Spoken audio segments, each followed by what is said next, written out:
ang mga kwento ng pag-ibig, kwento ng buhay at kwento ng pag-asa dito sa Barangay Love Stories. Love Stories.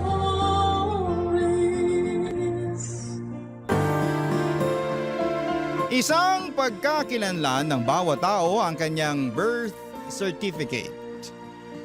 At iba pang mga certificate ng kanyang mga achievements sa buhay. Maaring requirements itong certificate para makapag-aral, kumuha ka ng passport, para makapagtrabaho abroad o para mas gumanda ang status sa buhay. Ikaw, kabarangay, ano ang tinatagong certificate mo na ipagmamalaki mo? Dear Papa Dudut, magandang tanghali po sa inyo, Papa Dudut, at sa lahat ng mga listeners natin sa Barangay Love Stories. Kapag wala pong trabaho ay nakikinig po ako sa inyo sa radio at minsan naman ay sa live streaming. Kaya po ako sumulat sa inyo dahil naniniwala ako na kapupulutan din ng aral ang karanasan ko. Ako po si Daphne, tubong Cavite, pero sa Quezon City ako naninirahan para magtrabaho sa isang call center. Dito rin ako nag-aral ng college kaya kabisado ko na ang buong QC. Sa pag-aaral ko noon at pagtatrabaho ko kahit malayo sa aking pamilya ay nagpursige akong magtagumpay. Hanggang sa lumuwas ang kapatid ko mula Cavite dahil mag-aaral siya sa college. Katulad sa pinasukan ko noon. Natural lamang bilang ate na maging gabay at sandigan niya ako, Papa Dudut. Tumira sa akin ang kapatid ko para makatipid sa renta. At ako rin ang nagpresentang asikasuhin ng ilan sa mga kailangan niya. Kabilang na nga ang pagkuha ng birth certificate niya sa PSA. Hindi pa kasi uso noon ang mga online. Kaya mano-mano na inasikaso ko ang mga kailangan ng kapatid ko. Mahaba pa rin ang pila noon sa tanggapan ng gobyerno at doon habang nakapila ako ay nakatabi ko si Roy. Sa unang tingin ko pa lamang ay nahulog na agad ako sa kanya. Gwapo siya, Papa Dudut, kung makatitig at ngumiti. Yung ngiti niya ay parang natutunaw ang lahat ng inip ko sa paghihintay sa pila. Kinausap niya ako, Papa Dudut.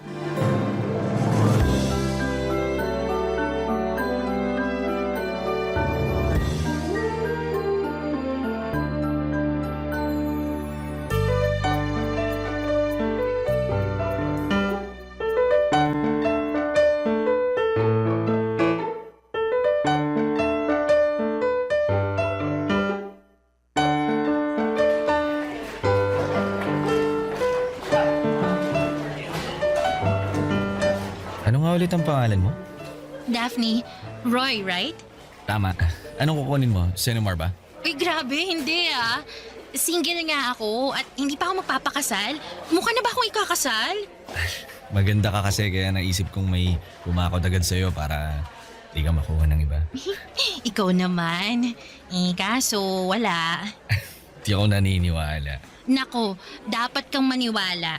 Nandito ako para kumuha ng birth certificate ng kapatid ko. Requirements kasi para sa school niya. Mabuti ka palang ate. Medyo. Ikaw ba? Anong kukunin mo? Siguro senomar mo. Magpapakasal ka na ba? Hindi ah. Ba't mo nasabi yan? Nako, okay. Alam ko na.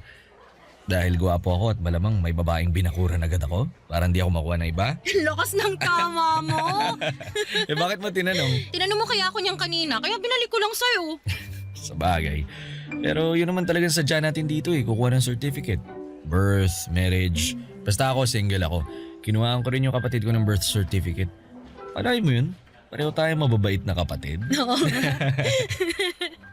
Sana lang hindi tayo aabuti ng siyam-siyam dito. Haba na ng pila. Oo nga daming tao. Pero sigurado naman makakakuha tayo ng certificate na kukunin natin. Uy, nandito na tayo. Ay, tama naman. Pero di ko talaga ina-expect na ganito karami ang kukuha. Marami na kasi nag-asawa kaya dumami na mga tao sa Pilipinas. Bagay. Ikaw, kailan ka mag-asawa? Hala, grabe namang tanong yan. Para maganda pag-uusapan natin, para hindi tayo mabagot dito. Oo nga naman. Di ko pa alam. Depende kung may manligaw. Sa ganda mong yan, walang nanliligaw. Ay, ibahin ko palang sagot. Depende kung gusto ko ang manliligaw sa akin. Juicy ah. Natural lang naman yan na kailangan mo rin mamili na makakasama mo sa buhay, di ba? Tama naman. Ano bang gusto mo sa isang lalaki? Syempre, yung may trabaho. Basic yun. Sigurista ka rin ha? Syempre naman. Di nakakain ng pag-ibig, no? Sa bagay, pero maliban sa may trabaho, ano pa gusto mo? Yan talagang pag-uusapan natin dito. Bakit? Nailang ka ba? Siguro, okay, sige, pwede mo namang di sagutin. Ako nga pala, kakakilala lang natin pero hindi naman na tayo strangers, di ba? Kilala mo pangalan ko, kilala rin kita. Alam mo pangalan ko, alam ko rin pangalan mo. Sige na nga, sasagutin ko na. Yun naman pala eh. Sige, makikinig ako sa sagot mo. Napaka-hypocrite ako naman kung wala sa qualification ko yung may itsura, di ba? Oo, bakit ka natawa? Basic naman nga kasi talaga yun. Di ba una tayo na-attract sa physical appearance ng tao? Yes. Ayoko rin sa pangit. Hindi sa inaalala ko lang din syempre yung magiging anak ko. Alam mo na. Klase ka rin ha. Maganda ka tapos gwapo mapapangasawa mo. Siguradong gwapo at magaganda magiging anak niyo. Ay, sana. Wala lang to paano kung ako yung lalaki? May chance ba yung physical appearance ko? Wala na. Ikaw talaga? Syempre naman. Gwapo ka naman. Hindi nga. Oo nga. O, tingnan mo silang lahat dito. Ikaw ang pinaka may itsura, no? Naku salamat at pasok ako sa standard mo ng gwapo O bakit ka natatawa? Ano, joke lang pala na gwapo ako? Naku, gusto mo lang talaga ulitin ko sa iyo yung sinabi ko. Mr. Roy, ang gwapo niyo po at kayo na ang pinakagwapo na nandito sa opisina. Pero sana makuha na natin ang birth certificates ng mga kapatid natin. Kasi ang sarap ng humiga tsaka magpahinga. Kailangan mo pa ng mas mahabang pasensya. Malayo pa tayo sa finish line. Oo nga. Hindi po mahirap kausap at pakisamahan si Roy Papadudut. Sa pag-uusap po namin na yon ay sobrang pigil po ako sa sarili ko dahil ang totoo po, kinikilig po talaga ako. Bawat salita niya ay parang musika sa aking tenga. Ang bawat ngiti niya ay sobrang nakakabighani po talaga. Kahit umabot kami ng 5 oras sa pila ay hindi ko nararamdaman ang bagot nang dahil sa kanya. Bago kami umalis sa building ng PSA ay hiningi na niya ang number ko at syempre binigay ko kaagad. Hoping talaga ako na baka siya na ang para sa akin at magkatotoo yung gusto ko na kapag magkaanak man ako ay siguradong maganda at gwapo. Nang araw na yon ay agad siyang nag-text sa akin at nangumusta kung nakauwi ako sa bahay. Sinagot ko naman yung text niya hanggang sa araw-araw na kaming nagte-text at niyaya niya ako ng isang date. Gusto niya daw ako kaya nais niyang mas makilala ako personally. Pumayag naman akong makipag-date sa kanya, Papadudut. Ilang beses kaming nagkita at naging boyfriend ko na nga po si Roy. Hanggang sa isang gabi, binigay ko na ang sarili ko sa kanya. Naramdaman ko ang kanyang pagmamahal sa akin at buong puso kong sinuklian yon. Pinaubaya ko sa kanya ang lahat, Papadudut. Hanggang sa dumating ang araw na hindi na ako dinatna ng buwanang dalaw.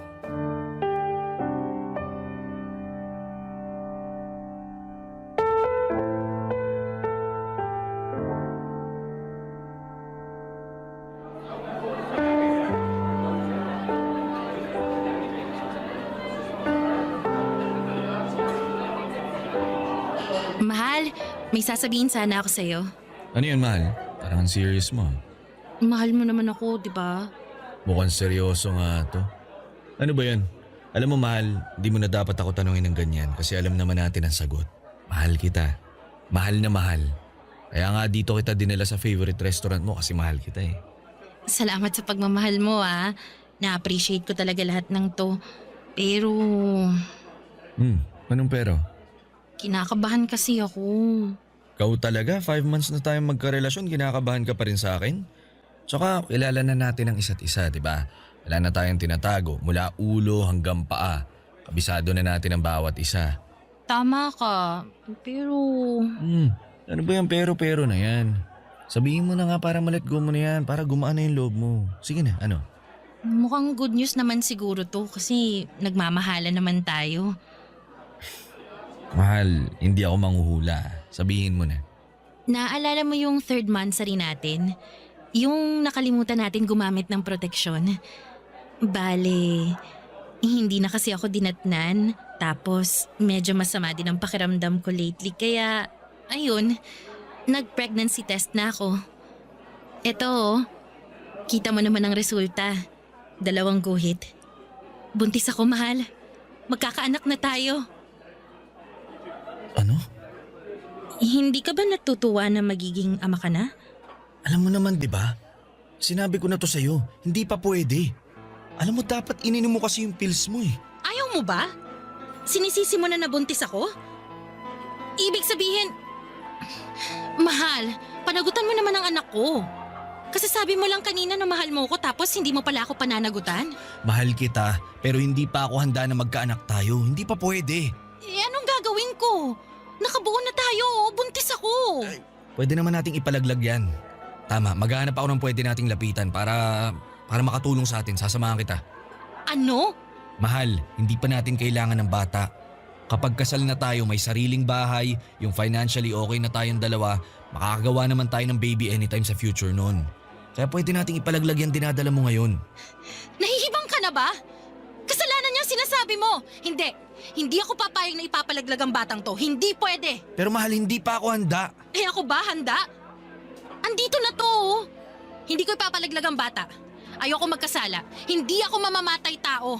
Hindi ko papatayin ang sarili kong laman at dugo. Hindi pa naman yung bata, di ba? 1 buwan pa lang yan, kaya hindi pa buo yan. Diyos ko naman, hindi ako makapaniwala na ganyan ang sasabihin mo sa akin. Hindi ako makapaniwala na ganyan ang taong minahal ko. Kasi naman, Daphne, wala naman sa plano natin na magkaanak eh. Pero pwede naman nating ibahin yung plano, di ba? Ayoko pang maging ama. Wala akong planong mag-alaga ng bata. Ang sabihin mo, hindi mo ako mahal. Dahil kung mahal mo ako, tatanggapin mo to eh. Pakakasalan mo ako. Mahal kita, pero wala pa sa usapan natin ang kasal-kasal na yan. Ano pala itong ginagawa natin? Tiki man lang? Bakit ba ako nagtiwala sa'yo kung ang gusto mo lang ay panandali ang kasiyahan? Pareho tayo naging masaya nung ginawa natin yun. Pwede pa naman tayo magpakasaya sa bawat isa eh. Alisin lang natin yung nasa tiyan mo. Promise, mag-iingat na talaga ako. Hindi na tayo makakabuo. Anong klaseng pag-iisip yung meron ka? Hindi ako nakikipagrelasyon para lang sa ganyan. Ginagawa natin yun dahil mahal natin ang isa't isa. Ano ba? Wala akong pakialam. Sagutin mo ang tanong ko. Mahal mo ba talaga ako o gusto mo lang akong gamitin? Mahal kita. Kung mahal mo ako, pakasalan mo Hindi ako. pwede. Bakit? Basta hindi pwede. Tapos ang usapan. Papadudot, buo na talaga ang desisyon ni Roy na hindi niya papanagutan ang dinadala ko dahil ayaw niyang masira ang plano niya sa buhay. Dahil sa hindi na kami magkasundo ay tuluyang kaming nagkahiwalay, Papadudot. Itinuloy ko ang pagbubuntis ko dahil mahal ko ang magiging anak ko. Wala siyang kasalanan at gusto kong ibigay sa kanya ang karapatan nitong mabuhay sa mundo. Pero takot ako na sabihin ko ang totoo sa mga magulang ko. Maaring nasa tamang edad na ako, may trabaho pero takot pa rin ako sa mga magulang ko. Takot akong sabihan nila na bakit ako nagpakatanga sa isang lalaki. Na bakit hindi ako nag-ingat. Ang tanging nakakaalam na mga oras na yon ay ang kapatid kong kasama ko sa inuupahan namin. Walang araw na hindi ako umiiyak. Hindi naman ako nagsisisi na nabuo ang bata pero nagsisisi ako dahil ang ama niya ay ayaw siyang tanggapin. Sa takot ko sa mga magulang ko ay nagpa-relocate ako sa malayong probinsya sa norte. Kahit mas mababa ang sahod doon, ng pagiging call center ay pinatos ko para lamang may tago sa pamilya ko ang lahat. Ni hindi na nila alam na may boyfriend na ako noon. Ang diskarte na lang namin ang kapatid ko na gusto kong pumunta ron dahil na burn out na ako sa trabaho. Kaya ako lumipat ay para naman mas maiba ang nakikita kong environment. Papa Dudut, takot ako. Takot kasi ako na kung lalaki na ang tiyan ko at biglang bumisita ang mga magulang ko ay magkakagulatan na. Matatanda na rin si nanay at tatay at ayaw kong dahil sa malalaman nila ay may mangyari pang masama sa kanila. Kaya naman tinuloy ko ang paglipat para makaiwas at makapag-isip na rin ng tama at paghandaan ang pagdating ng anak ko. Barangay Love Stories. Barangay Love Stories. Nang lumipat ako, Papa Dudut, ay nagpapadala pa rin ako ng pera sa kapatid ko para sa renta niya at para sa pagkain. Pero walang araw na hindi ako umiiyak. Bakit ko pa ina-isolate ang sarili ko? Bakit ko pa kailangang gawin ito? Maraming katanungan ang tumatakbo sa isipan ko na hindi ko alam ang kasagutan. Ang alam ko lang ay kailangan kong maipanganak ang anak ko at gusto kong maging malusog siya. Simula nang maghiwalay kami ni Roy ay hindi na talaga siya nagparamdam. Hindi ko alam kung nasaan siya at hindi man lang nangumusta kung hindi pa ako nahihirapan sa pagbubuntis ko sa anak namin. Sa totoo lang, Papa Dudut, ay sobrang nahihirapan po ako. Wala akong katuwang, wala akong pamilya at nag-iisa lamang ako. Kaya noong papalapit na ang kabuwanan ko ay mas lalo akong nakaramdam ng takot.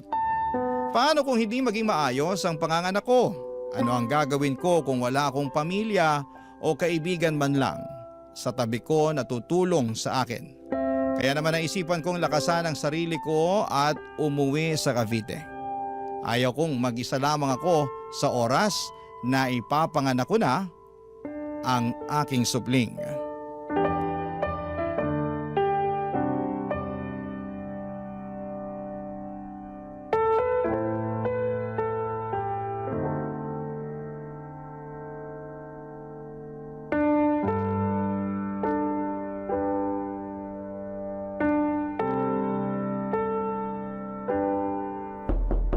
Nay! Nay! Sandali! Papunta na! Daphne? Nay! Anong nangyari? Nay! Nay, huwag po kayong magagalit ha. Bakit ba? Ano bang nangyari, anak? Kasi, Nay, Ano nga? buntis po ako. Sorry, Nay. Diyos ko. Sorry. Halika nga, bata ka. Pumasok ka. Ikaw ba nagbitbit ng mga gamit mo? Naku. Bakit hindi mo kasama ang kapatid mo? Ano bang nangyari? Daphne, sino ang ama ng dinadala mo, ha? Nasaan siya? Hindi mo man lang sinabi sa amin na buntis ka. Kahit yung kapatid mo, wala ring sinabi. Nay, I'm sorry po talaga. Pero wala pong ama ang anak ko. Ano? Ibig sabihin, Daphne naman, bakit naman ganito? Nagkamali po ako, Nay. Maling-mali po. Pero ayoko po may magawa pa akong mali. Ayoko po ipalaglag yung bata. Gusto ko po siyang mabuhay, Nay. Mahabaging Diyos. Ay, talagang mali kung ipinalaglag mo yan. Ay, nakong bata ka. Sandali. Nakakapagpa-check up ka naman ba? Opo. Mabuti naman. Ay, naku anak, bakit naman ganito? Ginulat mo ako. Nay, handa naman po ako sa anumang galit niyo. Kahit sumbatan niyo po ako, tatanggapin ko po yun kasi nagkamali naman po talaga ako. Eh ano bang silbi ng panunumbat ko? Naging mabait kang anak, Daphne. Hindi mo kami binigyan ng sakit ng ulo ng tatay mo. Pero ito... Hindi ka ba talaga pakakasalan ng ama ng batang yan? Hindi po. Nawala na lang siya na parang bula matapos niya malaman na nagdadalang tao ako. Napaka-irresponsableng lalaki yan. Saan mo ba nakilala yon, ha? Hindi mo man lang inalam ang pagkatao ng lalaking yon. Mabait naman po siya sa akin, Nay. Akala ko po kasi maayos siyang tao. Naging okay naman po yung relasyon namin eh. Pero nang malamang buntis ka, hiniwalayan ka. Napakasama ng lalaking yon. Sorry, Nay. Sorry po. Ay naku, huwag ka nang mag-sorry. Hindi mo kasalanan na may taong mapagsamantala. Si tatay kaya, matatanggap kaya niya to? Siguro, magagalit yun sa umpisa. Pero mahal ka ng tatay mo. Matatanggap niya rin yan. Natatakot po ako, Nay. Ang importante ngayon, nandito ka. May kasama ka. Hindi po kayo galit sa akin. Ay, hindi ko alam, Daphne. Ang sa akin lang, anak kita. Hindi kita pwedeng pabayaan at apo ko ang batang yan. Kung mas ginamit ko lang sana yung utak ko, hindi sana nangyari sa akin to. Ay, huwag mo nang sisihin ang sarili mo. Hindi mabuti sa isang buntis ang umiiyak. Tumahan ka na. Ako nang bahala mamaya sa tatay mo pag uwi niya. Sigurado po ako pag-chichismisan tayo ng mga kapitbahay natin. Huwag mo nang alalahanin ang mga yon. Wala naman silang ambag. Hindi nila alam ang nangyari. Tsaka, sino ba sila para husgahan ka? Nandito lang ako, anak. Ang mahalaga sa ngayon, ligtas ka dito. At sana maging maayos ang panganganak mo.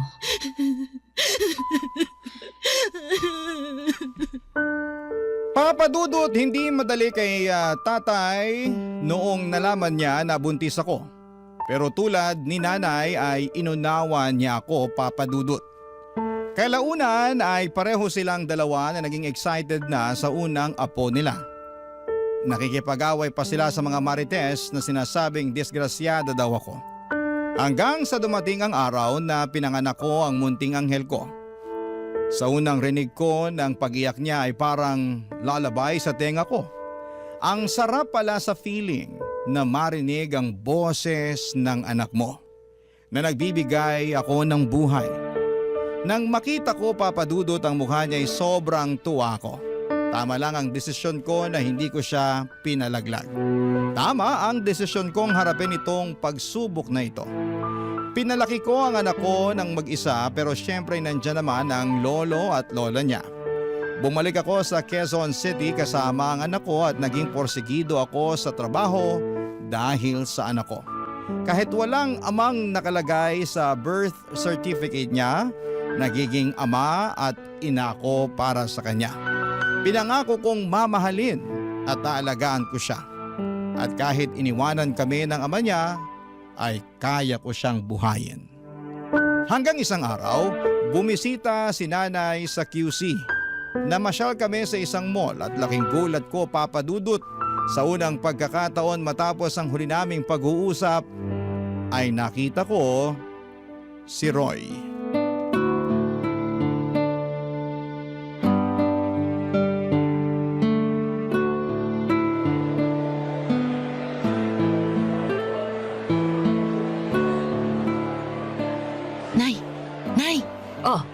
Ano ba yon? Si Roy po. Ano? Ang lintik na lalaki na yon? Nakita ko po siya. Ayun po, nakatayo doon. Sino dyan? Yung naka-green po na t-shirt. Ang hayop na yon. Teka, sandali ha? Nay! Anong gagawin niyo? Ano pa? Di susugurin ko ang lalaking yon. Nay, wag na po. He! Manood ka na lang dyan. Hoy, lalaki! Nay! Daphne? Kulang niya akong lalaki ka? Hindi ka pa ba kinarma sa ginawa mo? Sandali! Hindi ka pa mangungumusta sa babaeng tinakasan mo? Sa babaeng niloko mo? Huwag tayo dito mag-usap. Ay, bakit hindi pwede?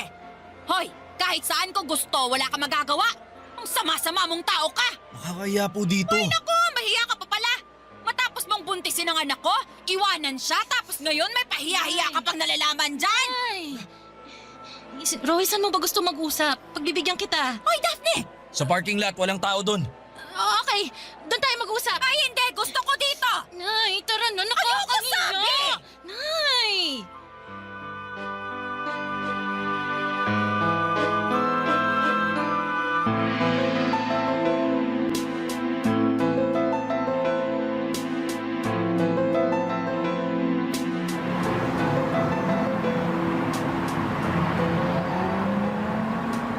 Ngayon nandito na tayo. ba? Ilang taon kong tiniis ang lahat. Alam mo bang sobrang nagsisi ako dahil napaikot mo ko? Kalimutan na natin Anong yun. kalimutan?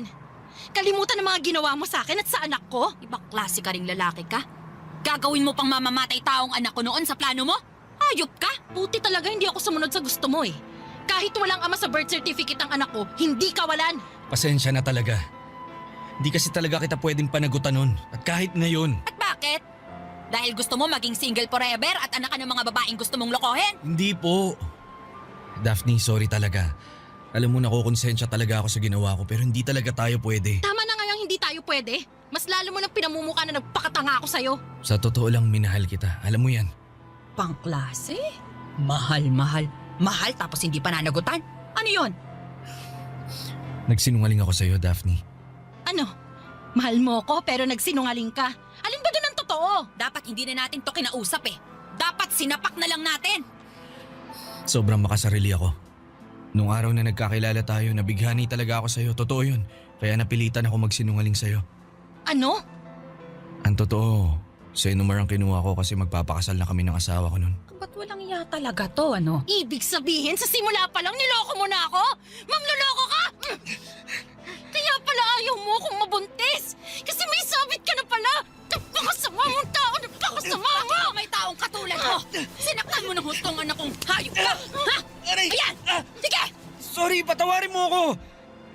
Pwede bang kapag makita mo ko, wag mo na akong lapitan? Ayoko malaman ng asawa ko to. Ayoko masira ang pagsasama namin. Napakamakasarili mong tao. Gusto mo makuha ang anak ko. Gusto mo pang ipalaglag ang apo ko. Tapos ngayon, ayaw mong masira ang buhay mo? Huh? Demonyo ka ba? Ayun na nga, Nay. Wala naman dapat pag-usapan pa eh. Ang mga taong katulad niya hindi binibigyan ng oras. Tama! Ang dapat sa kanya, ito! Karmahin ka sana sa lahat ng kasamaang ginawa mo! Halika na, Daphne! Hindi talaga ako makapaniwala sa mga nalaman ko noong araw na yon, Papa Dudut.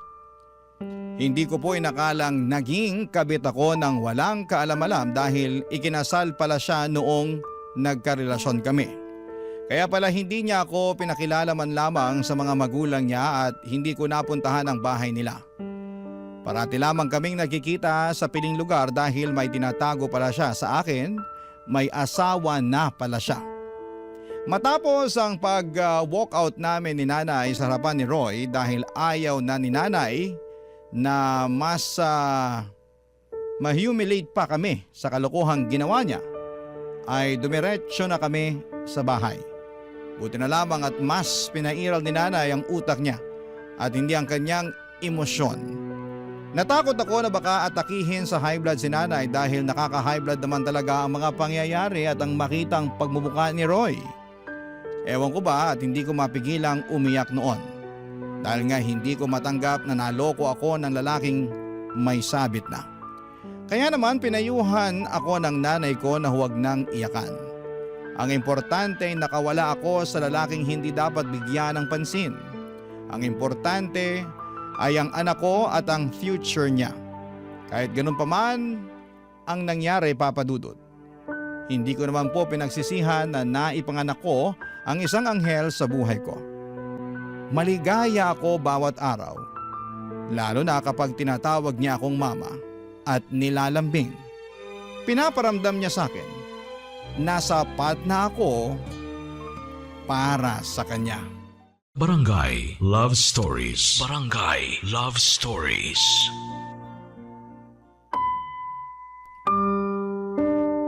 Kahit ayokong isipin ang naging ugnayan namin ni Roy noon, parating nagpa-flashback sa utak ko ang mga alaala ng kanyang panloloko. Simula pa lamang noong nagkakilala kami. Ang usapan pala naming yon ay puno ng kasinungalingan. May plano pala talaga siya na akitin at bilugin ang ulo ko para makuha niya ang kanyang gusto. Sadyang huli na ako nang kumala sa relasyon dahil nga sa nabuntis na ako, Papa Dudut. Siguro kung hindi ako nabuntis baka hanggang ngayon ay napaikot niya pa rin ako at patuloy niya akong ginagamit sa pansarili niyang kapakanan. Napaka makasarili niyang tao, Papa Dudut. Mabuti na lamang at nandyan ang mga magulang ko na walang sawang sumusuporta sa akin. At ina-assure nila ako na wala akong naging kasalanan at biktima lamang din ako. Dahil kung alam ko naman ang katotohanan ay tiyak na hindi ko talaga pinatulan si Roy kahit lumuhod siya sa harapan ko para manligaw.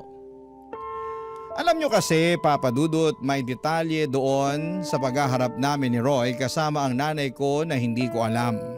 Nalaman ko na lamang na nandun pala ang asawa niya at nakita at narinig niya ang pinag-usapan namin. Yun ang sinabi ni Roy sa akin. Paano ko nalaman?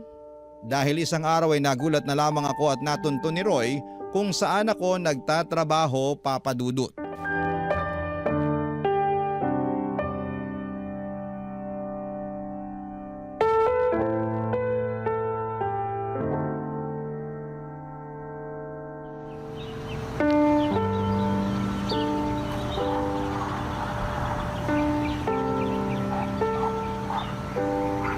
Daphne, kausapin mo ako. Anong ginagawa mo dito? Wala na tayong pag-uusapan pa. Umalis ka sa harapan ko! Ano ba? Daphne, please naman. Kailangan kong tulong mo. Ano? Tulong? Teka, nabibingi yata ako. Tulungan mo naman ako. May malaki kasi akong problema eh. Ikaw lang makakatulong sa akin. Ginugood time mo ba ako? Wala akong panahon makipaglaro. Kaya pwede ba? Bitawan mo ako. Kailangan ko nang pumasok sa trabaho. Sandali lang, please. Ano ba talagang kailangan mo? Ha? Ayoko na ng gulo. Gusto kong kalimutan kung sino ka at kung ano ka sa buhay ko. Kaya umalis ka na. Yung asawa ko. Anong asawa mo? Wala akong pakialam sa'yo at sa asawa mo. Daphne, nung nakita niyo ako. Nung nag-uusap tayo sa parking lot kasamang nanay mo, nakita tayo ng asawa ko. Narinig niyo yung usapan natin, nalaman niyo yung totoo. Nalaman niyang naging kabit mo ko. Eh ano naman ngayon? Bakit mo to pinapaalam sa akin, ha? Kasi kailangan ko nga ng tulong mo. Niwalayan ako ng asawa ko. Eh ano? Hindi ko maintindihan at ayaw kong intindihin yung problema mo. Ano naman ngayon kung hiwalay na kayo? Anong tulong yung sinasabi mo? Kausapin mo naman yung asawa ko. Sabihin mo sa kanya na ikaw may gusto kaya nangyari yung sa atin nun. Ano? Daphne, sige na, tulungan mo lang ako. Ngayon lang. Ayokong tuluyang hiwalayan ako ng asawa ko. Nahihibang ka ba? Gusto mong kausapin ko siya at sabihing nilandi kita para patulan mo ko nun? Wow! Lakas ng tama mo, ha? Daphne, please. Etong pwede kong mabigay sa'yo. Tigilan mo ko, Roy! Hindi ko gagawin ang kalokohang to. Daphne, nagmamakaawa ako sa'yo. Kumbinsi mo ang asawa ko na makipagbalikan sa akin. Kahit ilang sampal tatanggapin ko, tulungan mo lang ako. Sige na. Hindi! Binaboy mo na nga ang pagkatao ko, Roy. Bababuyin mo na naman. Ganyan na ba talaga ako kaliit sa tingin mo para gawin to, ha? May natitira pa akong dignidad. May natitira pa. Kaya tigilan mo na ako, pwede? Wala kang mapapala sa akin. Daphne naman. Umalis ka na. Hindi ako aalis. Sabi ng kailangan kong tulong mo. Hindi ko kaya mawala ang asawa ko. Napakawalang hiya mo na nga. Gagawin mo pa akong tanga? Para ano, ha? Para magmukha kang mabait. Para magmukha kang mabuting asawa at nagkamali lang dahil may malanding babaeng umakit sa'yo. Kakaiba rin ang gusto mong kwento, ha? Daphne, eto. Kung kailangan kong lumuhod, gagawin ko. Tigilan mo nga ako sa paluhod at pagmamakaawa mo sa akin. Kahit buong araw at gabi ka pang lumuhod dyan, hindi ko gagawin ang gusto mo. Hindi ako haliparot, alam mo yan. Nagmahal ako noon. Nagtiwala. Umasa na yung lalaking binigyan ako ng pag-ibig, seseryosohin at mamahalin ako ng totoo, pero hindi pala. Ang lalaking minahal ko, isa palang demonyo. Daphne, patawarin mo na ako. Ilang beses akong nagmakaawa nun sa'yo na huwag akong hiwalayan, di ba? Dahil nagdadalang tao ako. Ano, pinakinggan mo ba ako? Hindi. At ngayon, gusto mo magsinungaling ako sa asawa mo na ako ang may kasalanan na lahat? Hayop ka! Wala kang kwentang tao! Daphne naman! Manigas ka dyan!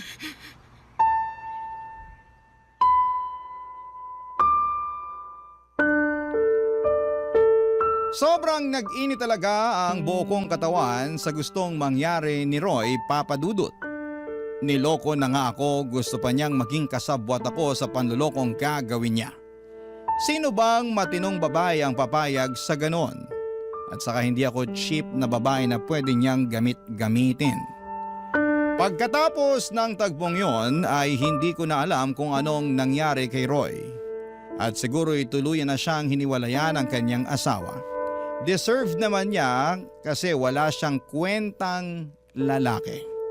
And after 2 years ay may nakilala naman akong lalaki. At dahil nga sa karanasan ko kay Roy ay siniguro kong single ito at makikita sa Senomar o Certificate of No Marriage na hindi pa siya kasal. Mabait at hindi sinungaling ang naging boyfriend ko, Papa Dudut. At tanggap niyang nakaraan ko at ang anak ko. Sobrang maunawain at mapagmahal. At dahil swak naman kaming pareho, naisipan namin ang magpakasal. Pareho kaming kumuha ng Senomar dahil requirement ito para kami ay ikasal, Papa Dudut.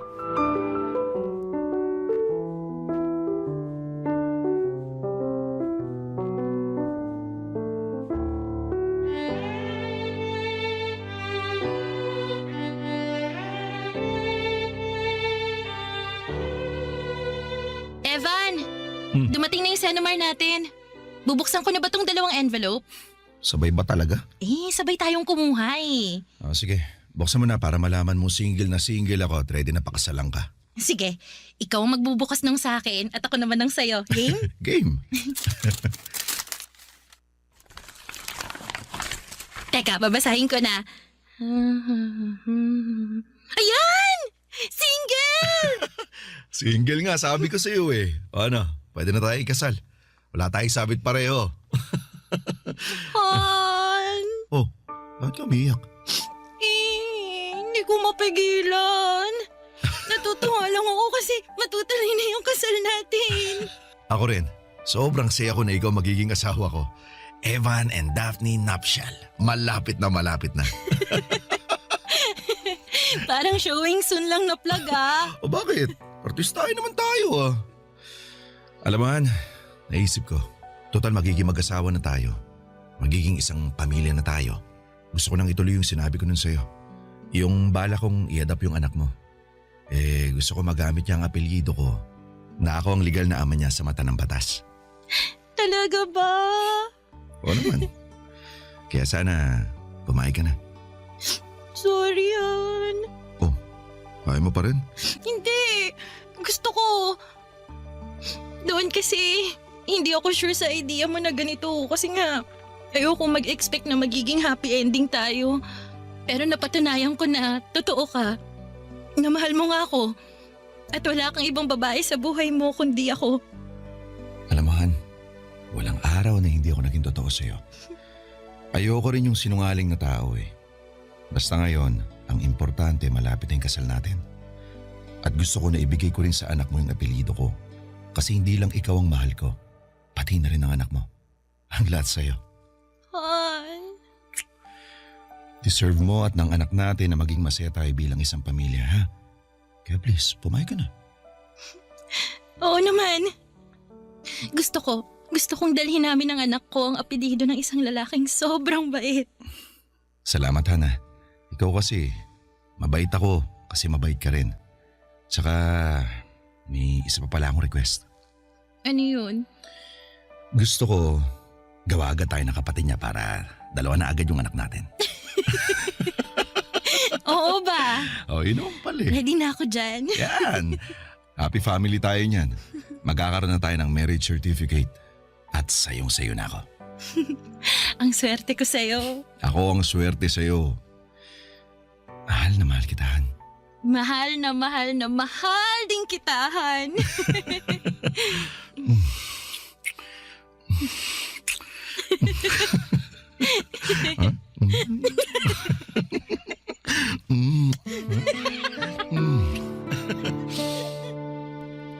Ikinasal kaming dalawa ni Evan, Papa Dudut. At on the process na ang adoption ng anak ko para maging legal father niya si Evan. Sobrang saya ko po dahil hindi ko lubos akalain na ibibigay sa akin ng Diyos ang isang lalaking kabaliktaran ni Roy. Naging maayos po ang pagsasama naming dalawa ng asawa ko at ng anak ko at ngayon po ay 5 buwan na akong buntis. Natupad po agad ang gusto ng asawa ko na susundan namin ng bunso. Wala akong naging problema sa asawa ko at ang pinagpapasalamat ko ay araw-araw na nagiging biyaya ang pagsasama namin. Sa ngayon ay wala akong balita tungkol kay Roy at wala akong balak na makibalita pa kung ano ang nangyari sa buhay niya. Wala na akong pakialam sa buhay niya. Ang sa akin ay gusto kong mapanatiling masaya at malusog ang aking pamilya. Maraming salamat po, Papa Dudut. Ang inyong forever kapuso at kabarangay, Daphne. Ano ang masasabi mo sa ating Barangay Love Stories today? Aabangan namin yan sa aming comment section.